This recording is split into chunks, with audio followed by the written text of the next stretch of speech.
जरा सोचिए, कुछ मीडिया स्टूडेंट्स हाथों में कैमरा लिए शोहरत के नशे में चूर एक भुतहा अस्पताल में घुस जाते हैं, लेकिन फिर कभी वापस नहीं आते।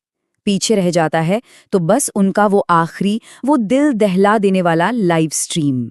तो सवाल ये उठता है कि आखिर एक लाइव शो के दौरान दुनिया की नजरों के सामने ये सारे के सारे छात्र गायब कहाँ हो गए? यही वो सवाल था जो पुलिस को एक ऐसे अंधेरे रास्ते पर ले गया जहां हर मोड़ पर एक नया अनजाना डर छिपा हुआ था। तो चलिए इस रहस्य की शुरुआत करते हैं। कहानी का पहला पन्ना खुलता है एक पुलिस स्टेशन में, जहां रात का सन्नाटा कुछ परेशान परिवारों की आवाजों से टूट रहा था। माहौल में एक अजीब सा डर था, किसी अनहोनी की आशंका। हुआ ये कि एक-एक करके कई परिवार पुलिस स्टेशन पहुंचे और कमाल की बात ये कि हर किसी की जुबान पे एक ही कहानी थी। उनके बच्चे, जो सब मीडिया के स्टूडेंट्स थे, एक प्रोजेक्ट शूट के लिए गए थे और अब उनके फोन बंद आ रहे थे। हर गुजरते पल के साथ उन माँ बाप का दिल बैठता जा रहा था।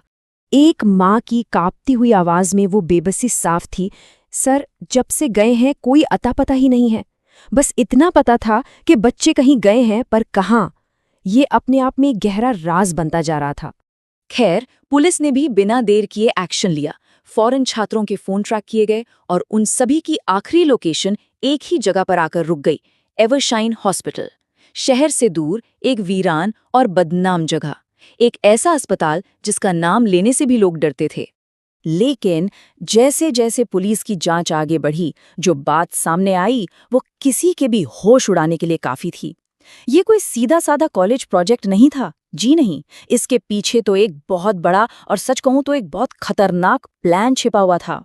इस ग्रुप ने खुद को नाम दिया था सोल सीकर्स और इसका मास्टरमाइंड था क्रिश, एक बहुत ही एम्बिशियस प्रोड्यूसर जो दूर बैठकर ही सारा खेल कंट्रोल कर रहा था।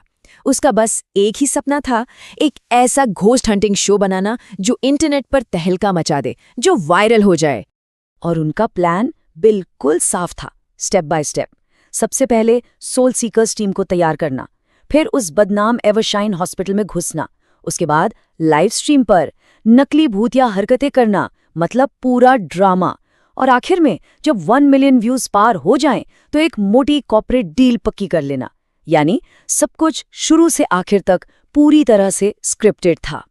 मगर उस अस्पताल की चार दीवारी के अंदर उनकी लिखी हुई स्क्रिप्ट महज एक रद्दी कागज का टुकड़ा साबित होने वाली थी, क्योंकि जिस धोखे का खेल वो दुनिया के साथ खेल रहे थे, अब वही धोखा एक भयानक हकीकत बनकर उनके सामने आ खड़ा हुआ।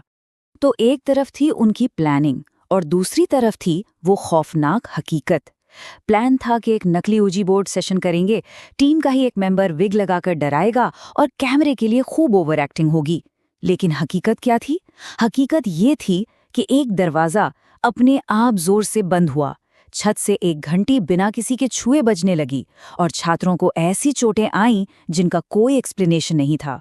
फुटेज में कैद हुए ये शब्द उनके असली डर को साफ साफ बयान कर रहे थे। मैं अपनी आंखों पर यकीन नहीं कर पा रहा हूँ। बाहर का दरवाजा बंद था, मोमबत्ती बुझ गई और ये कैमरा अपने आप हिलने लगा। अब उन्हें समझ आने लगा था कि इस खेल के खिलाड़ी वो नहीं हैं, बल्कि वो किसी अनजान ताकत के हाथ की कठपुतली बन चुके हैं। और तभी कहानी में एक और अजीब और बहुत ही भयानक मोड़ आया। देखिए, जैसे जैसे अस्पताल के अंदर इन स्टूडेंट्स का असली डर बढ़ रहा था, वैसे वैसे बाहर की दुनिया में इनके लाइव स्ट्रीम के व्यूज आसमान छू रहे थे। मतलब उनका खौफ अब एक तमाशा बन चुका था, एक ऐसा खतरनाक जाल जिससे वो चाहकर भी बाहर नहीं निकल सकते थे। अब देखिए, एक तरफ टीम अपनी जान बचाने के लिए उस जगह से बाहर भागना चाहती थी, तो दूसरी तरफ उनका प्रोड्यूसर क्रिश, उसे अपनी टीम के डर में कोई खतरा नहीं बल्कि एक सुनहरा मौका नजर आ रहा था। यहां डर पर लालच हावी हो रहा था। तो जब डर सारी हदों को पार कर गया, तो अंदर फंसे छात्रों ने एक आखिरी दांव खेला। उन्होंने कहा, ठीक है, हम ये जानलेवा लाइव स्ट्रीम जारी रखेंगे, लेकिन इसके लिए हमें पूरी डील का 50% हिस्सा चाहिए, यानी पूरे 1.5 करोड़ रुपए। और क्रिश का जवाब सुनिए, सोचो, हमने 1 करोड़ की डील फाइनल की है। अगर हम इस डील को तोड़ते हैं तो हम सब सड़क पर आ जाएंगे। साफ था उसके लिए पैसों के आगे अपनी टीम की जान की कोई कीमत नहीं थी। उसे उनकी चीखें नहीं सुनाई दे रही थीं, उसे सिर्फ अपनी डील टूटने का डर सता रहा था। और इसके बाद सब कुछ बस कुछ ही पलों में खत्म हो गया। अचानक एक छात्र का हाथ अपने आप कट गया। दीवार पर खून से लिखा था, चलो साथ मरते हैं। टीम एक दूसरे से बिछड़ गई, सिर्फ घबराई हुई चीखें सुनाई दे रही थीं और फिर कनेक्शन कट गया। लाइव स्ट्रीम हमेशा के लिए बंद हो गई। तो अब कहानी घूमकर वापस वहीं आ जाती है जहां से हमने शुरू किया था, पुलिस की जांच पर और उस एक अकेले सबूत पर जो उन छात्रों के पीछे छूट गया था, वो आखिरी शापित फुटेज। और विडंबना देखिए, जिस कैमरे से वो लोग शोहरत की कहानी लिखना चाहते थे, वही कैमरा उनकी दर्दनाक मौत का इकलौता गवाह बना। पुलिस को उस वीरान अस्पताल के मलबे से उनका कैमरा मिला और उसके अंदर एक मेमोरी कार्ड।